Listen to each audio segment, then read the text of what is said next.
أشهد أن لا إله إلا الله وحده لا شريك له وأشهد أن محمدا عبده ورسوله أما بعد فأعوذ بالله من الشيطان الرجيم بسم الله الرحمن الرحيم الحمد لله رب العالمين الرحمن الرحيم مالك يوم الدين إياك نعبد وإياك نستعين اهدنا الصراط المستقيم صراط الذين أنعمت عليهم غير المغضوب عليهم ولا الضالين شهر رمضان الذي أنزل فيه القرآن هدى للناس وبينات من الهدى والفرقان فمن شهد منكم الشهر فليصم ومن كان مريضا على سفر فعدة من أيام أخر يريد الله بكم اليسر ولا يريد بكم العسر ولتكملوا العدة ولتكبروا الله على ما هداكم ولعلكم تشكرون.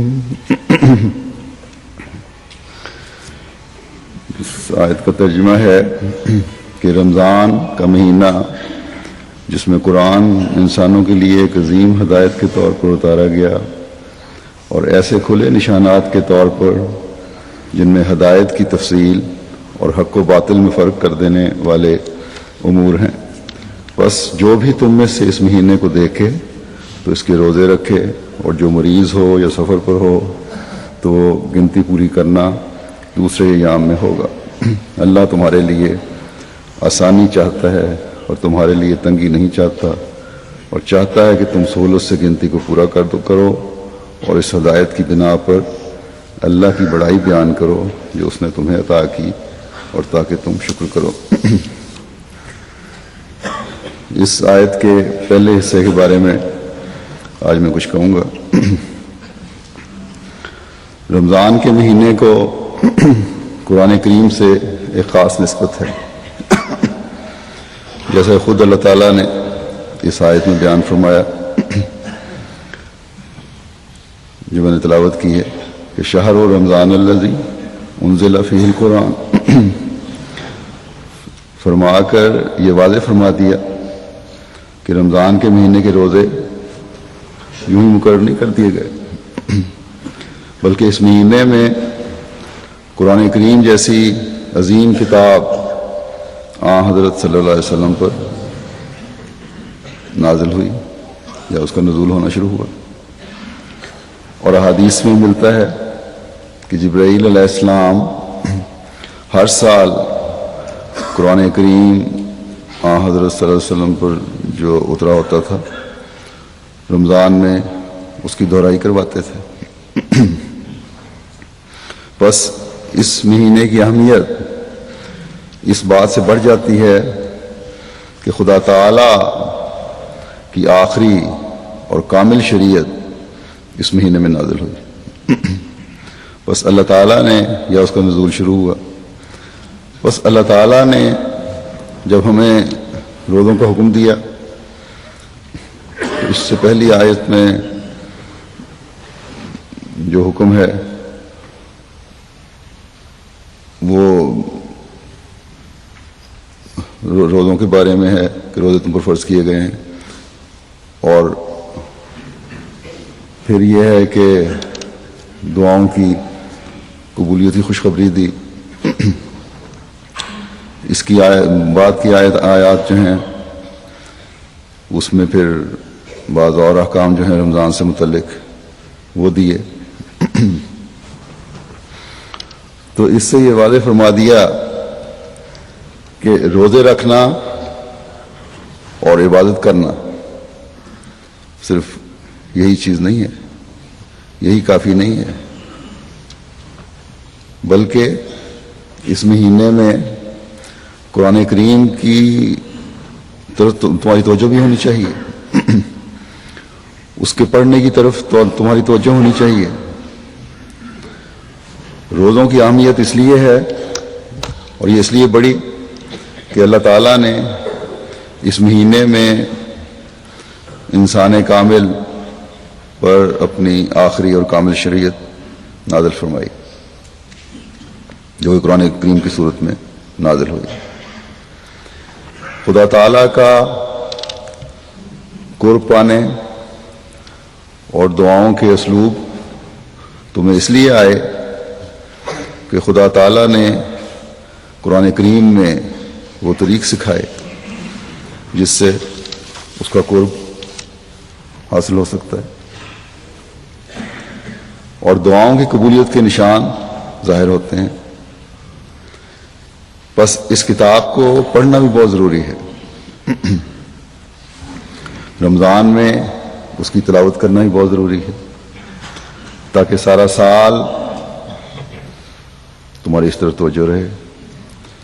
حضرت صلی اللہ علیہ وسلم کے آخری رمضان میں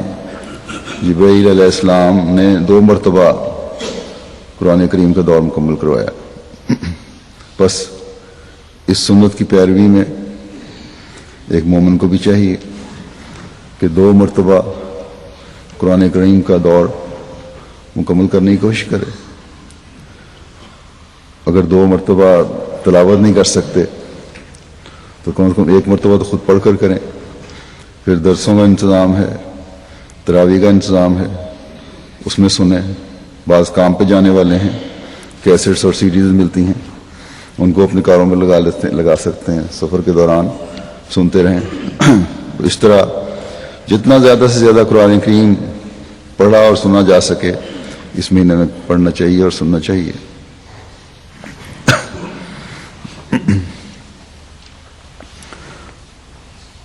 اور پھر صرف تلاوت ہی نہیں بلکہ اس کے اندر بیان کردہ احکامات کی بھی تلاش کرنی چاہیے، پھر سارا سال ان تلاش شدہ احکامات پر عمل کرنے کی کوشش کرنی چاہیے، پھر ان حکموں کے اعلیٰ سے اعلیٰ معیار تلاش کرنے کی کوشش کرنی چاہیے، تبھی رمضان کی اہمیت بھی واضح ہوتی ہے۔ اور روزوں اور عبادتوں کا حق بھی ادا ہوتا ہے، کیونکہ اگر یہ نہیں پتہ کہ جو کام کر رہا ہوں اس کا مقصد کیا ہے اور کیوں خدا تعالیٰ نے احکامات دیے ہیں، ان اعمال کے حق ادا نہیں ہو سکتے، بلکہ اعمال کا ہی پتہ نہیں چل سکتا کہ کیا کرنا ہے۔ اگر صرف یہی سنتے رہیں کہ تقوی پر چلو اور اعمال صالحہ بجا لاؤ، اور یہ پتہ نہ ہو کہ تقوی کیا ہے اور اعمال صالحہ کیا ہے، تو دیکھا دیکھی ایک نظام چل رہا ہے رمضان کے دنوں میں، یہ عام تقریریں سن لی، آ گئے چلے گئے، خطبات سن لیے چلے گئے، ایک کام تو ہو رہا ہوگا لیکن اس کی روح کا پتہ نہیں چلے گا۔ اس لیے اللہ تعالیٰ نے فرمایا کہ حقیقی مسلمان وہ ہیں جو الذین آتیناہم الکتاب یتلونہ حق تلاوتہ،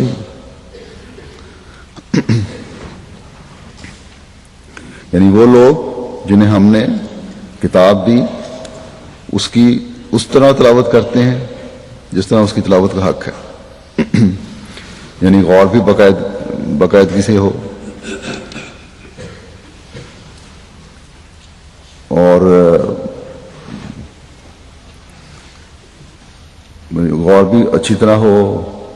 تلاوت میں باقاعدگی بھی رہے اور پھر اس پر عمل کرنے کی کوشش بھی ہو جو پڑھا ہے ہونا۔ حضرت مسیح علیہ السلام نے فرمایا، اقبال قرآن کریم میں خود آتا ہے کہ مہجور کی طرح نہ چھوڑ دینا، تو غور بھی ہو، عمل بھی ہو، تلاوت بھی ہو، نہ کہ مہجور کی طرح چھوڑ دیا گیا ہو۔ اور یہ جو آیت میں نے تلاوت کی ہے اس میں اللہ تعالیٰ یہ فرمانے کے بعد کہ شہر رمضان الذی انزل فیہ القرآن، پھر فرماتا ہے ھدی للناس وبینات من الہدی والفرقان، یعنی انسانوں کی ہدایت کے لیے اتارا گیا ہے، اس میں ہدایت کی تفصیل بھی ہے اور حق و باطل میں فرق کرنے والے امور بھی بیان کیے گئے ہیں۔ بس جب تک اس کی تلاوت کا حق ادا نہ ہو، نہ ہدایت کی تفصیل پتہ لگ سکتی ہے، نہ ہی جھوٹ اور سچ کا فرق واضح ہو سکتا ہے۔ بس ہر مومن کا فرض ہے کہ اگر روزوں کا حقیقی حق ادا کرنا ہے تو قرآن کریم کی تلاوت اور اس کے احکامات کی تلاش بھی ضروری ہے۔ قرآن کریم کی تلاوت کے بارے میں ایک دوسری جگہ اللہ تعالیٰ نے اس طرح حکم فرمایا ہے، وَأُمِرْتُ أَنْ أَكُونَ مِنَ الْمُسْلِمِينَ وَأَنْ أَتْلُوَ الْقُرْآنَ، یعنی اور مجھے حکم دیا گیا ہے کہ میں فرمان برداروں میں سے ہو جاؤں اور یہ کہ میں قرآن کی تلاوت کروں۔ بس حقیقی فرمان برداری یہی ہے کہ جو کامل شریعت خدا تعالیٰ نے حضرت صلی اللہ علیہ وسلم پر اتاری ہے اور جس کو ماننے کا ہمارا دعویٰ ہے، اور پھر اس زمانے میں مسیح الزمان اور مہدی دوران کو ماننے کا ہم اعلان کرتے ہیں، تو پھر اس کامل کتاب کی یعنی قرآن کریم کی تلاوت کا بھی حق ادا کرنے کی کوشش کریں، اور اس رمضان میں جہاں اس کو باقاعدگی سے پڑھنے کا عہد کریں اور پڑھیں، وہاں اس بات کا بھی عہد کریں کہ رمضان کے بعد بھی روزانہ ہم نے اس کی تلاوت کرنی ہے اور اپنے پر یہ فرض کرنا ہے اس کی تلاوت، اور اس کے احکامات پر عمل کرنے کی حتی الوسع کوشش کرنی ہے، کیونکہ یہی چیز ہے جو ہمیں خدا تعالیٰ کا قرب دلانے والی ہوگی، اور یہی چیز ہمارے رمضان کی مقبولیت کا باعث بنے گی، اور یہی بات ہے جس کی طرف خاص طور پر ہمیں حضرت مسیح موعود علیہ السلام نے توجہ دلائی ہے۔ آپ فرماتے ہیں اور تمہارے لیے ایک ضروری تعلیم یہ ہے کہ قرآن شریف کو مہجور کی طرح نہ چھوڑ دو کہ تمہاری اس میں زندگی ہے، یعنی اس حقیقی تعلیم پر عمل کو بھول نہ جانا، صرف پڑھنا ہی نہ رہے، صرف تلاوت کرنا ہی نہ رہے، بلکہ اس پر عمل بھی ہونا چاہیے، ورنہ مردہ کی طرح ہو جاؤ گے۔ روحانی زندگی جو ہے وہ نہیں رہے گی، بیعت کا عہد جو ہے حضرت مسیح علیہ السلام سے وہ فضول ٹھہرے گا۔ فرمایا کہ بس اس کو مہجور کی طرح نہ چھوڑ دینا۔ پھر فرمایا کہ جو لوگ قرآن کو عزت دیں گے وہ آسمان پر عزت پائیں گے، جو لوگ ہر ایک حدیث اور ہر ایک قول پر قرآن کو مقدم رکھیں گے ان کو آسمان پر مقدم رکھا جائے گا۔ آسمان پر عزت پانا اور مقدم رکھا جانا کیا ہے؟ یہی کہ پھر خدا تعالیٰ اپنا فضل فرماتے ہوئے اپنا قرب عطا فرمائے گا۔ قبولیت دعا کے نشان ملیں گے، معاشرے کی برائیوں سے اس دنیا میں بھی انسان بچتا رہے گا۔ بس جیسا کہ ہمیں اللہ تعالیٰ نے فرما دیا ہے کہ پہلی کوشش تمہاری ہوگی تو میں بھی دوڑ کر تمہارے پاس آؤں گا۔ یہ نظارے دیکھنے کے لیے ہمیں قرآن کو عزت دینا ہوگی، اس کی تلاوت کا حق ادا کرنا ہوگا، اس کے حکموں کی پیروی کی کوشش کرنی ہوگی۔ پھر آپ علیہ السلام فرماتے ہیں نوع انسان کے لیے روئے زمین پر اب کوئی کتاب نہیں مگر قرآن، اور تمام آدم زادوں کے لیے اب کوئی رسول اور شفیع نہیں مگر محمد مصطفیٰ صلی اللہ علیہ وسلم۔ سو تم کوشش کرو کہ سچی محبت اس جاہ و جلال کے نبی کے ساتھ رکھو اور اس کے غیر کو اس پر کسی نوع کی بڑائی مت دو، تا آسمان پر تم نجات یافتہ لکھے جاؤ۔ اور یاد رکھو کہ نجات وہ چیز نہیں جو مرنے کے بعد ظاہر ہوگی، بلکہ حقیقی نجات وہ ہے کہ اس دنیا میں اپنی روشنی دکھلاتی ہے۔ نجات یافتہ کون ہے؟ وہ جو یقین رکھتا ہے جو خدا سچ ہے اور محمد صلی اللہ علیہ وسلم اس میں اور تمام مخلوق میں درمیانی شفیع ہے، یعنی شفاعت کرنے والے ہیں۔ اور آسمان کے نیچے نہ اس کے ہم مرتبہ کوئی اور رسول ہے اور نہ قرآن کے ہم رتبہ کوئی اور کتاب ہے، اور کسی کے لیے خدا نے نہ چاہا کہ وہ ہمیشہ زندہ رہے مگر یہ برگزیدہ نبی ہمیشہ کے لیے زندہ ہے، اور اس کے ہمیشہ زندہ رہنے کے لیے خدا نے یہ بنیاد ڈالی ہے کہ اس کے فضائے تشریح اور روحانی کو قیامت تک جاری رکھا، اور آخر کار اس کی روحانی فیض رسانی سے اس مسیح موعود کو دنیا میں بھیجا،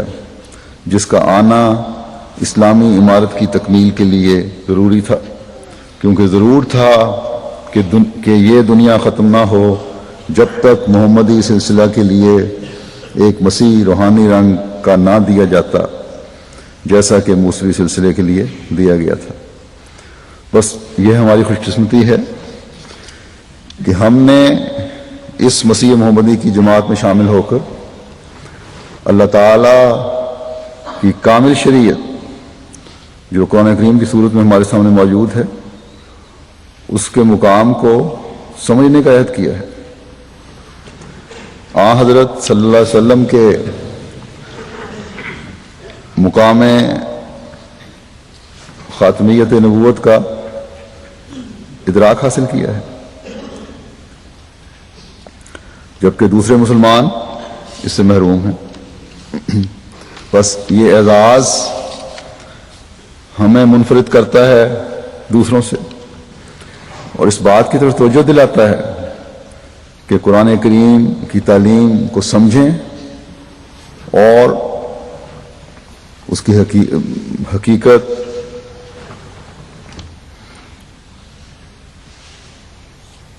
کو جانیں اور اس کی حقیقی عزت اپنے دلوں میں قائم کریں، بلکہ اس کا اظہار ہمارے ہر قول و فعل سے ہو۔ اگر اس کا اظہار ہمارے ہر قول و فعل سے نہیں تو یہ پھر مہجور کی طرح چھوڑ دینے والی بات ہے، اور یہ حالت پیش گوئی کی صورت میں خدا تعالیٰ نے خود قرآن کریم میں فرما دی ہے، جیسا کہ میں نے پہلے بھی کہا۔ سورہ الفرقان میں اللہ تعالیٰ فرماتا ہے وقال الرسول یا رب ان قوم اتخذوا هذا القرآن مہجورا، اور رسول کہے گا اے میرے رب یقیناً میری قوم نے اس قرآن کو متروک کر چھوڑا ہے، ترک کر دیا، چھوڑ دیا ہے۔ پڑھتے تو ہیں لیکن عمل کوئی نہیں۔ بس بڑے ہی خوف کا مقام ہے ہر احمدی کے لیے، یہ لمحہ فکریہ ہے کہ ہمیں اللہ تعالیٰ نے توفیق دی کہ ہم زمانے کے امام کو اس لیے مانیں کہ ہم نے قرآن کریم کی حکومت اپنے پر لاگو کرنی ہے، ہم نے اس خوبصورت تعلیم کے مطابق اپنی زندگیاں گزارنے کی کوشش کرنی ہے۔ بس قرآن کریم کی تلاوت کے بعد اس تعلیم پر عمل ہی ہے جو ہمیں اس عظیم اور لاسانی کتاب کو مہجور کی طرح چھوڑنے سے بچائے گا۔ حضرت مسیح موعود علیہ الصلوۃ والسلام اس بارے میں ایک جگہ فرماتے ہیں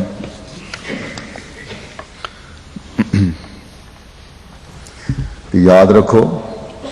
قرآن شریف حقیقی برکات کا سرچشمہ اور نجات کا سچا ذریعہ ہے۔ یہ ان لوگوں کی اپنی غلطی ہے جو قرآن شریف پر عمل نہیں کرتے۔ عمل نہ کرنے والوں میں سے ایک گروہ تو وہ ہے جس کو اس پر اعتقاد ہی نہیں، اور وہ اس کو خدا تعالیٰ کا کلام ہی نہیں سمجھتے۔ یہ لوگ تو بہت دور پڑے ہوئے ہیں، لیکن وہ لوگ جو ایمان لاتے ہیں کہ وہ اللہ تعالیٰ کا کلام ہے اور نجات کا شفا بخش نسخہ ہے، اگر وہ اس پر عمل نہ کریں تو کس قدر تعجب اور افسوس کی بات ہے۔ ان میں سے بہت سے تو ایسے ہیں جنہوں نے ساری عمر میں کبھی اسے پڑھا ہی نہیں۔ بس ایسے آدمی جو خدا تعالیٰ کے کلام سے ایسے غافل اور لاپرواہ ہیں، ان کی ایسی مثال ہے کہ ایک شخص کو معلوم ہے کہ فلاں چشمہ نہایت ہی مصفہ اور شیریں اور خنک ہے اور اس کا پانی بہت سی امراض کے واسطے اکثیر اور شفا ہے، کہ بہت میٹھے پانی والا ایک چشمہ ہے، ٹھنڈا اور میٹھا پانی ہے، اور اس کا پانی بھی بہت سی بیماریوں کا علاج ہے۔ ان کو یہ علم ہو اور یہ علم اس کو یقینی ہے، لیکن باوجود اس علم کے اور باوجود پیاسا ہونے اور بہت سی امراض میں مبتلا ہونے کے وہ اس کے پاس نہیں جاتا، تو یہ اس کی کیسی بدقسمتی اور جہالت ہے۔ اسے تو چاہیے تھا کہ وہ اس چشمے پر منہ رکھ دیتا اور سیراب ہو کر اس کے لطف اور شفا بخش پانی سے حظ اٹھاتا، مگر باوجود علم کے اس سے ویسا ہی دور ہے جیسا کہ ایک بے خبر، اور اس وقت تک اس سے دور رہتا ہے جو موت آ کر خاتمہ کر دیتی ہے۔ اس شخص کی حالت بہت ہی عبرت بخش اور نصیحت خیز ہے۔ مسلمانوں کی حالت اس وقت ایسی ہی ہو رہی ہے، وہ جانتے ہیں کہ ساری ترقیوں اور کامیابیوں کی کلید یہی قرآن شریف ہے جس پر ہم کو عمل کرنا چاہیے، مگر نہیں، اس کی پرواہ بھی نہیں کی جاتی۔ ایک شخص جو نہایت ہمدردی اور خیرخواہی کے ساتھ، اور پھر میری ہمدردی ہی نہیں بلکہ خدا تعالیٰ کے حکم اور ایما سے اس طرف بلاوے تو اسے کذاب اور دجال کہا جاتا ہے۔ حضرت مسیح علیہ السلام اپنے بارے میں فرما رہے ہیں کہ جب میں درد سے تمہیں اپنی طرف بلاتا ہوں ان مسلمانوں کو کہ عمل کرو قرآن کریم پہ، تو کذاب، جھوٹا اور دجال کہا جاتا ہے۔ فرماتے ہیں اس سے بڑھ کر اور کیا قابل رحم حالت اس قوم کی ہوگی۔ فرمایا کہ مسلمانوں کو چاہیے تھا اور اب بھی ان کے لیے یہی ضروری ہے کہ وہ اس چشمے کو عظیم الشان نعمت سمجھیں اور اس کی قدر کریں۔ اس کی قدر یہی ہے کہ اس پر عمل کریں اور پھر دیکھیں کہ خدا تعالیٰ کس طرح ان کی مصیبتوں اور مشکلات کو دور کر دیتا ہے۔ کاش مسلمان سمجھیں اور سوچیں کہ اللہ تعالیٰ نے ان کے لیے یہ ایک نیک راہ پیدا کر دی ہے اور وہ اس پر چل کر فائدہ اٹھائیں۔ اس اقتباس میں جہاں مسلمانوں کی حالت کا نقشہ کھینچا گیا ہے، حضرت مسیح علیہ السلام نے کھینچا ہے اور افسوس کا اظہار فرمایا ہے، وہاں ہماری ذمہ داری بڑھتی ہے کہ اس خوبصورت تعلیم کو اس قدر اپنی زندگیوں پر لاگو کریں کہ بعض مسلمان گروہوں کے عملوں کی وجہ سے جو غیر مسلموں کو اسلام اور قرآن پر انگلی اٹھانے کی جرت پیدا ہوتی ہے وہ نہ رہے۔ احمدیوں کے عمل کو دیکھ کر انہیں اپنی سوچیں بدلنی پڑیں، اور اللہ تعالیٰ کے فضل سے جب احمدی قرآن کریم کی خوبصورت تعلیم دنیا کے سامنے پیش کرتے ہیں، لوگوں کے سامنے پیش کرتے ہیں، بہت سے احمدی ہیں جو اللہ تعالیٰ کے فضل سے ہمارے جب بھی جلسے ہوں، سیمینار ہوں، تعلیم پیش کی جاتی ہے قرآن کریم کی، تو برملا ان غیروں کا یہ اظہار ہوتا ہے کہ اسلام کی تعلیم کا یہ رخ تو ہم نے پہلی دفعہ سنا۔ بس جب ہم ان باتوں کو اپنی روزمرہ زندگیوں کا بھی حصہ بنا لیں گے تو صرف تعلیم سنانے والے نہیں ہوں گے بلکہ عملی نمونے دکھانے والے بھی ہوں گے۔ اس طرح مسلمانوں کو بھی اپنے دائرے میں یہ تعلیم پہنچانے کی احمدیوں کو کوشش کرنی چاہیے کہ تم ہمارے سے اختلاف رکھتے ہو تو رکھو، لیکن اسلام کے نام پر اسلام کی کامل تعلیم کو تو بدنام نہ کرو۔ تمہارے لیے راہ نجات اسی میں ہے کہ صرف قرآن کریم کو ماننے کا دعویٰ نہ کرو بلکہ اس کی تعلیم پر غور کرو۔ جس حالت کی طرف حضرت مسیح علیہ السلام نے نشاندہی فرمائی ہے اور جس طرح مسلمانوں کی مصیبتوں اور مشکلات کا ذکر فرمایا ہے، وہ صورت جو ہے وہ آج بھی اسی طرح قائم ہے، بلکہ بعض صورتوں میں زیادہ ناگفتہ بھی حالت ہے مسلمانوں کی۔ اور جب تک قرآن کریم کو اپنا لائحہ عمل نہیں بنائیں گے، اس مشکل اور مصیبتوں کے دور سے مسلمان نکل نہیں سکتے۔ اسلام کا نام لینے سے اسلام نہیں آ جاتا، اسلام کا حسن اس کی خوبصورت تعلیم سے خود بولتا ہے۔ قرآن کریم کی تفسیر کوئی عالم خود نہیں کر سکتا جب تک خدا تعالیٰ کی طرف سے اس کو وہ اسلوب نہ سکھائے جائیں، اور وہ اس زمانے میں اللہ تعالیٰ نے اسے ہی سکھائے ہیں جسے یہ لوگ دجال اور کذاب اور پتہ نہیں کیا کچھ کہتے ہیں۔ اللہ تعالیٰ ہی ان لوگوں پر رحم فرمائے اور ان کو عقل دے، اور ہمیں پہلے سے بڑھ کر قرآن شریف کی تلاوت کا حق ادا کرنے اور اس کی تعلیم پر عمل کرنے کی توفیق عطا فرمائے، اس کی عزت قائم کرنے والے ہوں اور اسے ہمیشہ مقدم رکھنے والے ہوں۔ یہ عزت کس طرح قائم ہوگی اور اس کو مقدم کس طرح رکھا جا سکتا ہے پہلے ہی میں بتا چکا ہوں۔ اس بارے میں خود قرآن کریم نے بھی ہماری رہنمائی فرمائی ہے مختلف جگہوں پر مختلف احکامات کے ساتھ۔ بعض آیات یا آیات کے کچھ حصے میں پیش کرتا ہوں یہاں مختصراً، کس خوبصورت طریقے سے اللہ تعالیٰ نے قرآن کریم کے مقام اور اس کی اعلیٰ تعلیم کے بارے میں رہنمائی فرمائی ہے۔ آج تو شاید یہ مضمون ختم نہ ہو سکے، یعنی وہ حصہ جو میں بیان کرنا چاہتا ہوں وہ ختم نہ ہو سکے، ورنہ تو قرآن کریم ایک ایسا سمندر ہے جو کبھی ختم ہو ہی نہیں سکتا۔ اس کی بیان کرنا شروع کرے انسان تو اپنی اپنی استعدادوں کے مطابق ہر انسان جب اس پہ غور کرتا ہے تو نئے سے نئے نکات نکلتے چلے جاتے ہیں۔ سب سے پہلے تو یہ ہے کہ قرآن کریم پڑھنے کے آداب کیا ہیں، اور اس کے قرآن کریم کو پڑھنے سے پہلے کس طرح ذہن کو صاف کرنا چاہیے، اس بارے میں اللہ تعالیٰ فرماتا ہے کہ فَإِذَا قَرَأْتَ الْقُرْآنَ فَاسْتَعِذْ بِاللَّهِ مِنَ الشَّيْطَانِ الرَّجِيمِ، بس جب تو قرآن پڑھے تو دھتکارے ہوئے شیطان سے اللہ کی پناہ مانگ۔ جیسا کہ ہم جانتے ہیں کہ انسان کو تقویٰ کی راہ سے ہٹانے کے لیے شیطان نے ایک کھلا اعلان کیا ہے، ایک چیلنج دیا ہوا، اور قرآن کریم وہ کتاب ہے جس کا ہر لفظ خدا تعالیٰ کی طرف لے جانے والا، تقویٰ پر قائم کرنے والا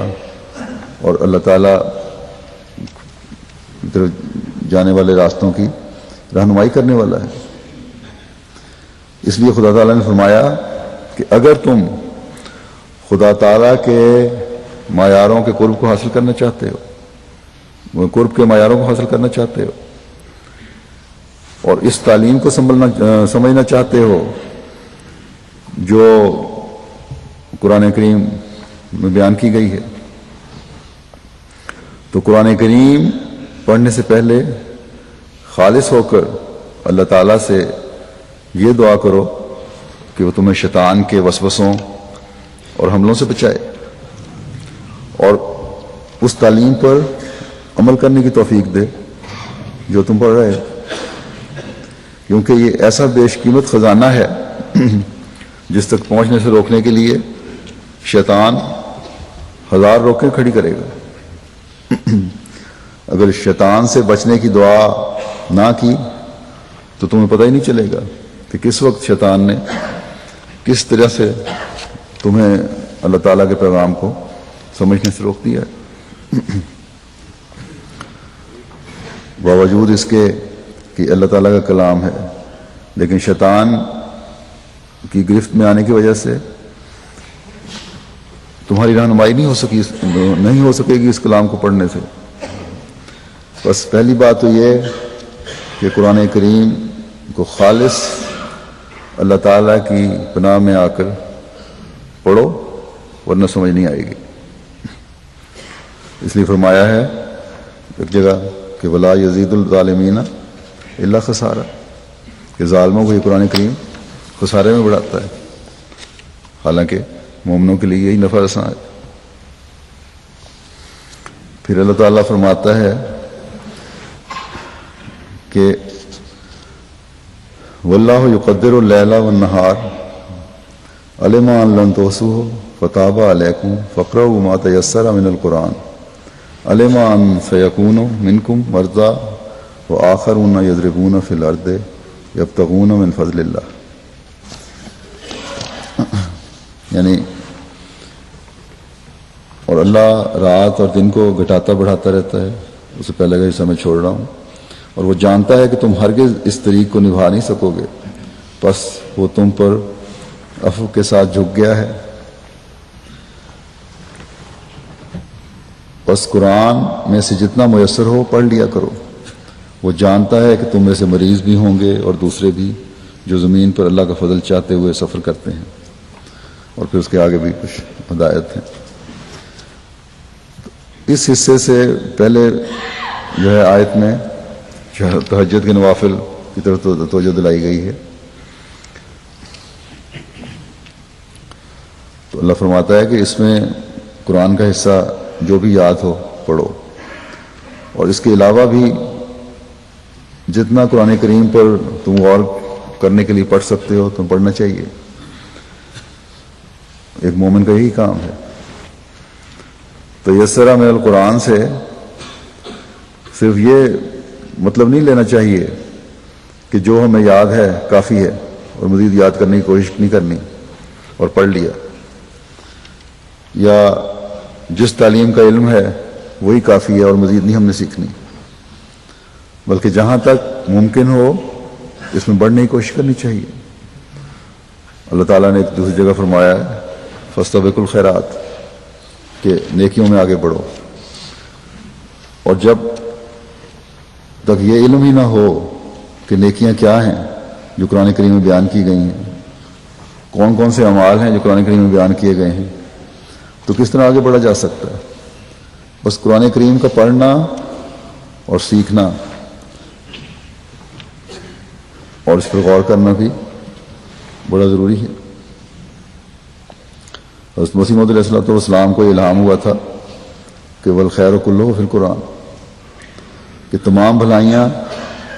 اور نیکیاں جو ہیں وہ قرآن کریم میں موجود ہیں۔ بس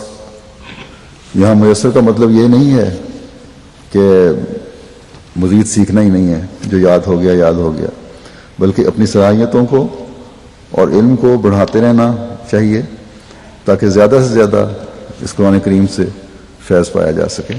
باقی جو حالات ہیں جو ان کے مطابق ہے، ان کے مطابق ذکر ہے کہ تمہارے بیمار ہو گئے، مریض ہو گئے، سفر پہ ہو گئے،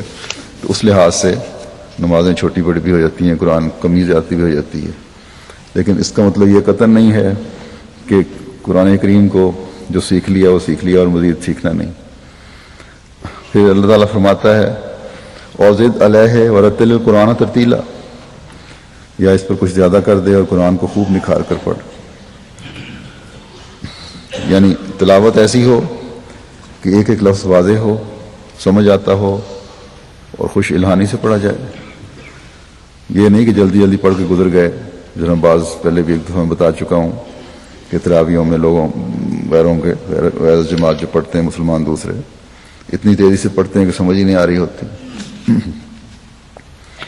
حضرت مسیح موعود علیہ السلام فرماتے ہیں کہ خوش الہانی سے قرآن شریف پڑھنا بھی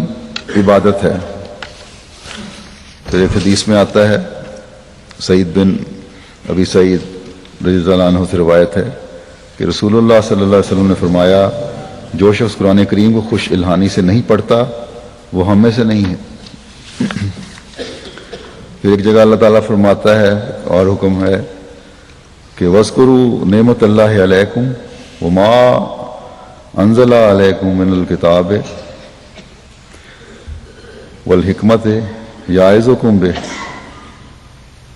اور اللہ کی اس نعمت کو یاد کرو جو تم پر ہے اور جو اس نے تم پر کتاب اور حکمت میں سے اتارا ہے، وہ اس کے ساتھ تمہیں نصیحت کرتا ہے۔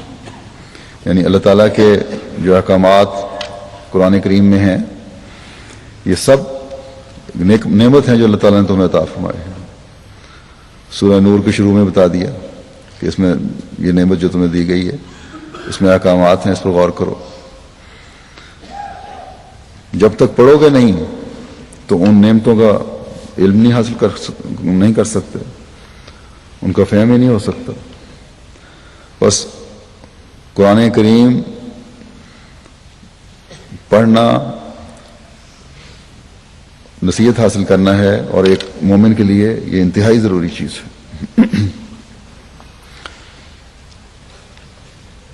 کیونکہ یہی چیز جو ہے پھر انسان کو تقوی میں بڑھاتی ہے۔ پھر اللہ تعالیٰ ایک جگہ فرماتا ہے کتاب انزلناہ الیک مبارک لیدبروا آیاتہ ولیتذکر اولو الالباب،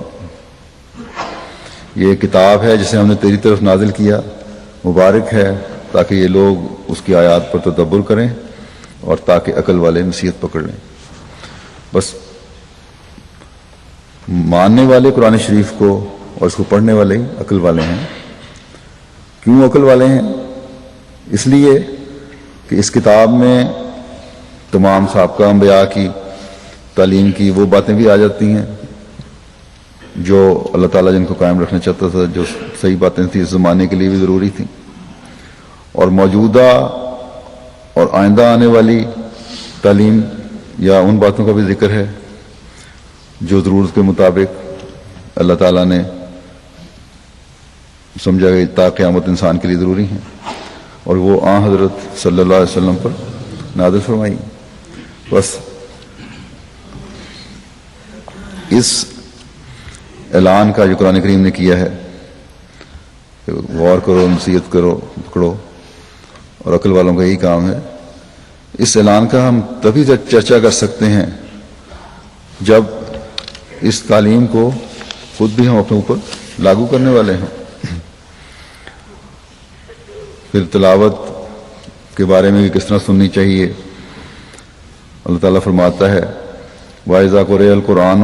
فَاسْتَمِعُوا لَهُ وَأَنصِتُوا لَعَلَّكُمْ تُرْحَمُونَ. اور جب قرآن پڑھا جائے تو اسے غور سے سنو اور خاموش رہو تاکہ تم پر رحم کیا جائے. یہ احترام ہے جو قرآن کریم کا ہر احمدی کو اپنے اندر پیدا کرنا چاہیے اور اپنی اولاد میں بھی اس کی اہمیت واضح کرنی چاہیے. بعض لوگ بے احتیاطی کرتے ہیں، تلاوت کے وقت اپنی باتوں میں مشغول ہوتے ہیں. بعض دفعہ بعض گھروں میں ٹی وی لگا ہوتا ہے اور تلاوت آ رہی ہوتی ہے اور گھر والے باتوں میں مشغول ہوتے ہیں. یا تو خاموشی اختیار کرنی چاہیے، تلاوت سنیں خاموشی سے، یا پھر آواز بند کر دیں اگر باتیں اتنی ہی ضروری ہیں کہ کرنی چاہیے، کیونکہ اس کے کیے بغیر گزارا نہیں ہے. یہ حکم تو غیروں کے حوالے سے بھی ہے. صحیح ہے کہ اگر خاموشی سے اس کلام کو سنیں تو انہیں بھی سمجھ آئے کہ یہ کیسا زبردست کلام ہے،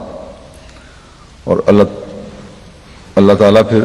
اس وجہ سے ان پر رحم فرماتے ہوئے ان کی ہدایت اور رہنمائی کے سامان بھی مہیا فرما دے گا.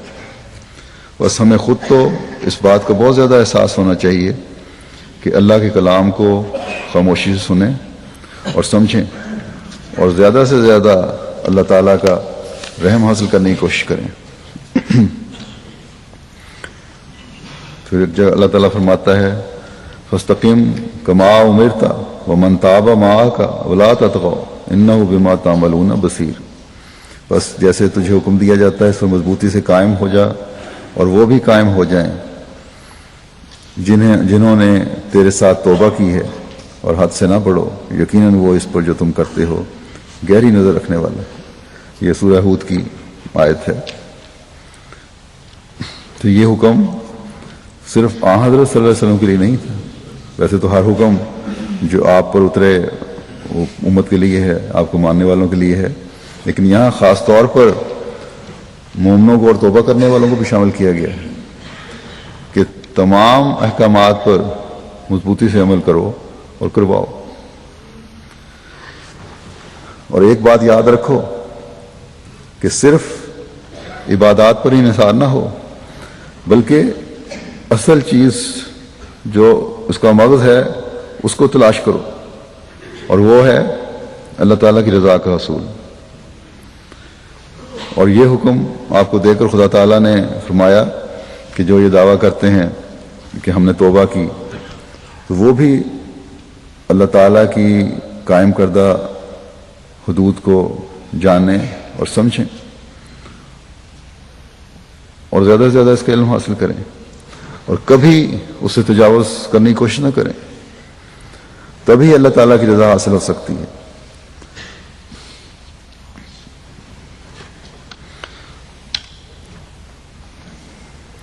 ہماری یہ بھی اس میں ذمہ داری ہے کہ اپنے بچوں کو بھی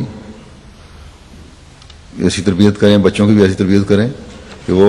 خدا تعالیٰ کے اس کلام کو سمجھنے اور غور کرنے اور اپنی زندگی پر لاگو کرنے کی کوشش کرنے والے ہوں. اس کی وضاحت کرتے ہوئے ایک جگہ حضرت مسیح موعود علیہ السلام فرماتے ہیں کہ مجھے تو سخت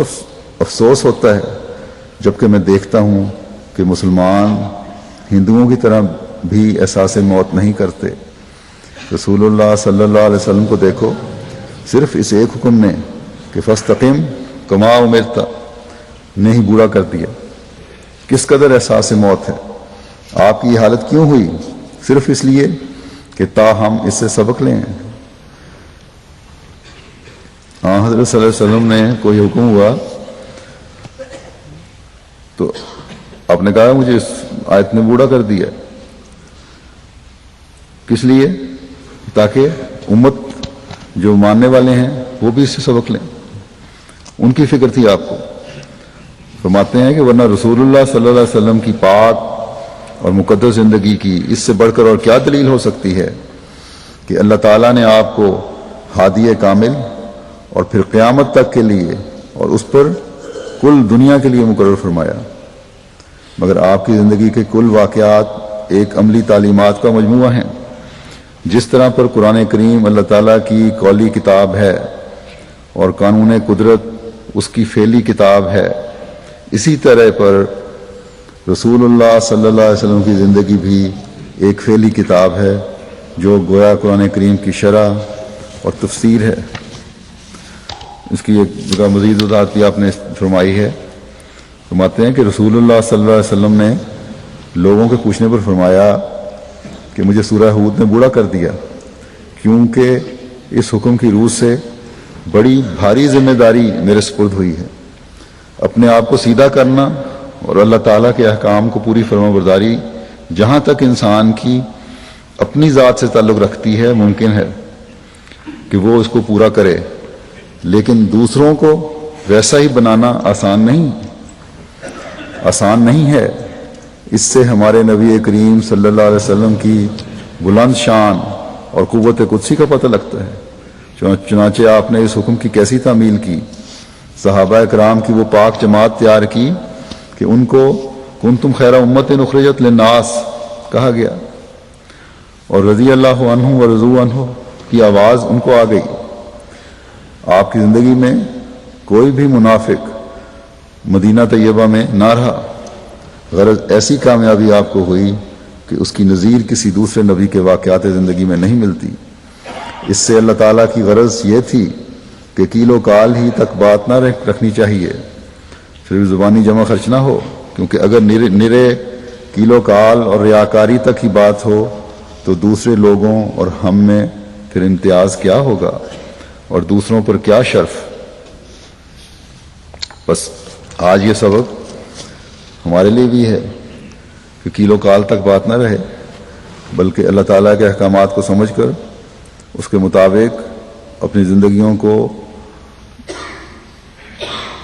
ڈھالنے کی کوشش کی جائے، کیونکہ یہی اللہ تعالیٰ کا حکم ہے۔ جیسا کہ فرمایا ایک جگہ کہ وَهَذَا كِتَابٌ أَنزَلْنَاهُ مُبَارَكٌ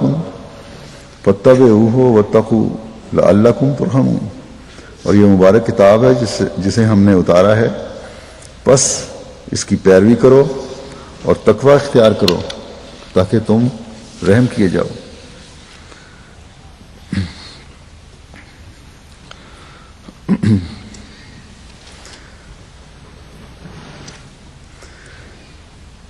پھر ایک اور بات جو معاشرے کے لیے ضروری ہے، امن کے لیے، اس کا میں یہاں ذکر کر دوں، پہلے بھی ذکر آنا چاہیے تھا۔ اللہ تعالیٰ فرماتا ہے کہ وَإِذَا جَاءَكَ الَّذِينَ يُؤْمِنُونَ بِآيَاتِنَا فَقُلْ سَلَامٌ عَلَيْكُمْ كَتَبَ رَبُّكُمْ عَلَى نَفْسِهِ رَحْمَةً أَنَّهُ مَنْ عَمِلَ مِنْكُمْ سُوءًا بِجَهَالَةٍ ثُمَّ تَابَ مِنْ بَعْدِهِ وَأَصْلَحَ فَأَنَّهُ غَفُورٌ رَحِيمٌ۔ اور جب تیرے پاس وہ لوگ آئیں جو ہماری آیات پر ایمان لاتے ہیں تو ان سے کہا کر تم پر سلام ہو، تمہارے لیے تمہارے رب نے اپنے اوپر رحمت فرض کر دی ہے، یعنی یہ کہ تم میں سے جو کوئی جہالت سے بدی کا ارتکاب کرے پھر اس کے بعد توبہ کر لے اور اصلاح کر لے تو یاد رکھے کہ وہ یعنی اللہ یقیناً بہت بخشنے والا اور بار بار رحم کرنے والا ہے۔ بس یہ خوبصورت تعلیم ہے جو معاشرے کا حسن بڑھاتی ہے۔ جب سلامتی کے پیغام ایک دوسرے کو بھیج رہے ہوں گے تو آپس کی رنجشیں اور شکوے اور دوریاں خود بخود ختم ہو جائیں گی اور ہو جانی چاہیے۔ بھائی جو آپس میں لڑے ہوئے ہیں، ناراضگیاں ہیں، ان میں صلح قائم ہو جائے گی۔ دعویٰ یہ ہے ہمارا کہ ہم احمدی ہیں اور قرآن کریم پر ہمارا پورا ایمان ہے اور اس کی تعلیم پر عمل کرنے کی کوشش کرتے ہیں، تو پھر قرآن تو کہتا ہے کہ سلامتی بھیجو، ایک دوسرے پر سلامتی بھیجو، اور یہاں بعض جگہ پہ ناراضگیوں کا اظہار ہو رہا ہوتا ہے۔ بس غور کرنا چاہیے اور اپنی چھوٹی چھوٹی باتوں پر جو قرآن کریم کی اعلیٰ تعلیم اور احکامات ہیں ان کو قربان نہیں کرنا چاہیے۔ بس ہر احمدی کو قرآن کریم کو پڑھنے اور سمجھنے کی کوشش کرنی چاہیے. ایسی عظیم کتاب ہے یہ کہ کوئی پہلو ایسا نہیں جس کا احاطہ نہ اس نے کیا ہو. بس معاشرے کے امن کے لیے بھی، اپنی روحانی ترقی کے لیے بھی ہے، خدا کا قرب پانے کے لیے بھی انتہائی ضروری ہے کہ ہم قرآن کریم کے احکامات تلاش کر کے ان پر عمل کرنے کی کوشش کریں. اور یہ تبھی ہو سکتا ہے جب ہم باقاعدہ تلاوت کرنے والے اور اس پر غور کرنے والے ہوں گے. جیسا کہ میں نے کہا تھا کہ تمام باتیں بیان نہیں ہو سکتی، کچھ میں نے کی ہیں، باقی آئندہ انشاءاللہ. حضرت مسیح موعود علیہ الصلوۃ والسلام فرماتے ہیں کہ قرآن شریف پر تدبر کرو، اس میں سب کچھ ہے، نیکیوں اور بدیوں کی تفصیل ہے اور آئندہ زمانے کی خبریں ہیں وغیرہ. بخوبی سمجھ لو کہ یہ وہ مذہب پیش کرتا ہے جس پر کوئی اعتراض نہیں ہو سکتا، کیونکہ اس کے برکات اور ثمرات تازہ بتازہ ملتے ہیں. انجیل میں مذہب کو کامل طور پر بیان نہیں کیا گیا اور اس کی تعلیم اس زمانے کے حسب حال ہو تو ہو، لیکن وہ ہمیشہ اور حالت کے موافق ہرگز نہیں. یہ فخر قرآن مجید ہی کو ہے کہ اللہ تعالیٰ نے اس میں ہر مرض کا علاج بتایا ہے اور تمام قوا کی تربیت فرمائی ہے، اور جو بدی ظاہر کی ہے اس کے دور کرنے کا طریق بھی بتایا ہے. اس لیے قرآن مجید کی تلاوت کرتے رہو اور دعا کرتے رہو اور اپنے چال چلن کو اس کی تعلیم کے ماتحت رکھنے کی کوشش کرو. اللہ تعالیٰ ہمیں اسے پڑھنے، سمجھنے اور عمل کرنے کی توفیق عطا فرمائے، اور ہم خود بھی اللہ تعالیٰ کی رضا حاصل کرنے والے ہوں اس ذریعے سے، اور اپنی نسلوں کو بھی قرآن کریم کی تعلیم کی خوبصورت تعلیم کی طرف توجہ دلائیں اور ان کے دلوں میں قرآن کریم کی محبت پیدا کرنے والے ہوں.